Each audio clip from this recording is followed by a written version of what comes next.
Hello friends, இந்த Nokia வந்துட்டு நம்மளுக்கு நோ சர்வீஸ் கம்ப்ளைண்ட்டில் வந்துட்டு ரிசீவ் ஆகிருக்கு.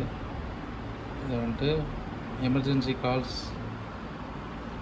ஒன்லி அந்த ஆப்ஷன் தான் காட்டுது. நம்ம இதை வந்துட்டு 1 by 1 நம்ம ரெக்டிஃபை பண்ணிவிட்டு என்ன கம்ப்ளைண்ட் என்னன்னு பார்ப்போம்.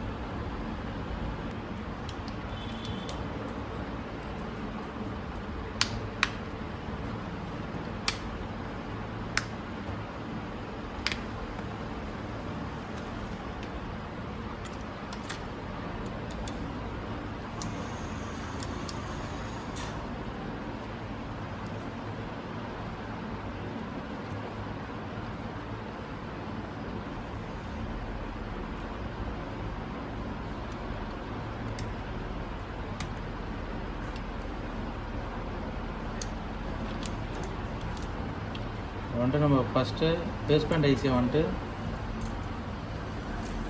லைட்டாக வார்ம் பண்ணி ஆட்டிவிட்டு பார்ப்போம். வார்ம் பண்ணி ஆட்டுவது ரீபால்க்கு ஈக்குவலாக தான் இருக்கும். ஃபஸ்ட்டு அதை ட்ரை பண்ணி பார்ப்போம்.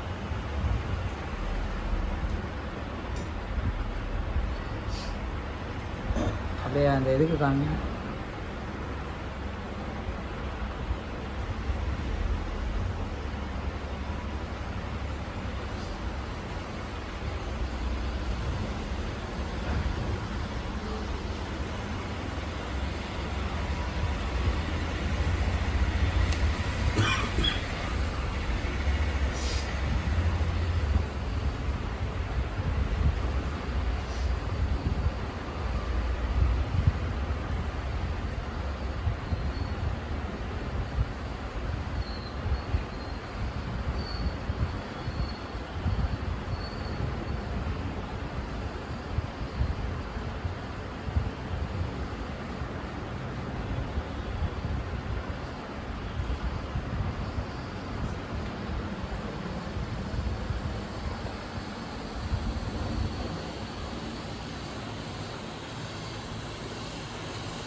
ஓகே, நம்ம வந்துட்டு இந்த பேஸ்மெண்ட் ஐசியை வந்துட்டு லோ பண்ணி நல்லா ஆட்டி விட்டோம். அது ரீபால் பண்ணதுக்கு ஈக்குவல் தான். இப்போ வந்துட்டு நம்ம இதில் வர வோல்டேஜை செக் பண்ணுவோம். இது ஸ்கிமேட்டிக்கில் பார்ப்போம் இதில் என்னென்ன வோல்டேஜ் என்னென்ன இருக்குதுன்னு சொல்லிட்டு.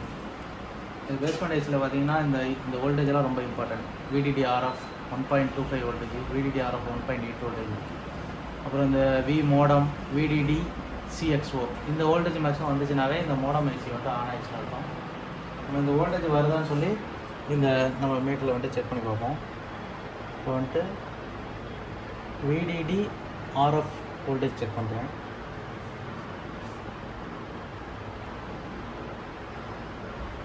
VDD-RF 1.8 வோல்டேஜ் வருது.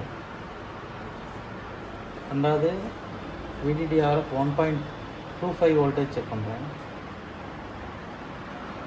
ஓகே, 1.25 வோல்டேஜ் ஜென்ரேட் ஆகுது. இப்போது வி மோடம் அந்த வோல்டேஜ் செக் பண்ணுறேன். 1.1 வோல்டேஜ் வருது. VDD-CXO வோல்டேஜ் செக் பண்ணி பார்ப்போம். இப்போ பார்த்தீங்கன்னா 1.8 வோல்டேஜ் வருது.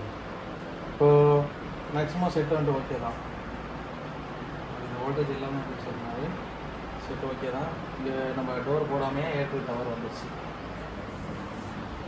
டோர் போட்டோம்னா இன்னும் ஃபுல் டவர் வந்துடும். டோரில் தான் நம்மளுக்கு நெட்வொர்க் எனக்கு கொடுத்துருக்காங்க. இந்த டோர் போடல. இப்போ தான் சிம்மு போட்டு தான் நம்ம வோல்டேஜ் செக் பண்ணியிருக்கோம். ஏர்டெல் வந்துட்டு டவர் வந்திருக்கு. ஜியோ வந்துட்டு டோர் போட்டோம்னா வந்துடும்.